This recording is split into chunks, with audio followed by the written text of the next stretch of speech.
நண்பர்களே வணக்கம். காலம் கம்பி கட்டுறோம். இந்த காலம் கம்பி கட்டும்போது காலத்தினுடைய நிலுவை ராடு வந்து 12 mm ராடும், ரிங்கு வந்து 8 mm ரிங்கு. இதுதான் நம்ம இந்த காலத்தை யூஸ் பண்ணியிருக்கிறோம். அதை வந்து இது வந்து காம்பவுண்டு கட்டுற காலம் இது. இதில் வந்து 8 mm ரிங்கு பொறுத்த வரைக்கும் இது 1 கிலோ எவ்வளோ அப்படின்னா 85 ரூபா ஆகுது. அதே மாதிரி 12 mm ராடு வந்து இன்றைய விலை வந்து 1 கிலோ வந்து 60 ரூபா ஆகுது.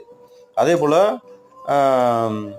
ஒரு ரிங்குக்கும் இன்னொரு ரிங்குக்கும் உள்ள டிஸ்டன்ஸ் வந்து எவ்வளோ அப்படின்னாக்கா 8 இன்ச்சு அளவு வந்து நம்ம வந்து கேப் விடணும். 8 இன்ச்சுக்கு ஒரு ரிங்கு வச்சு நம்ம கட்டினோம் அப்படின்னாக்கா அந்த ஸ்ட்ரென்த் வந்து நல்லா கரெக்டாக வரும். அதே போல் நம்ம கட்டுக்கம்பி பொறுத்த வரைக்கும் நல்லா நைப்பாக இருக்கிற கட்டுக்கம்பி வாங்கிக்கணும். அப்போ ரொம்ப ஹார்டாக இருக்கிற கட்டுக்கம்பி வச்சு கட்டினோம் அப்படின்னாக்கா டைட் வந்து நல்லா வராது, சீக்கிரம் உடஞ்சிடும். அதனால தான்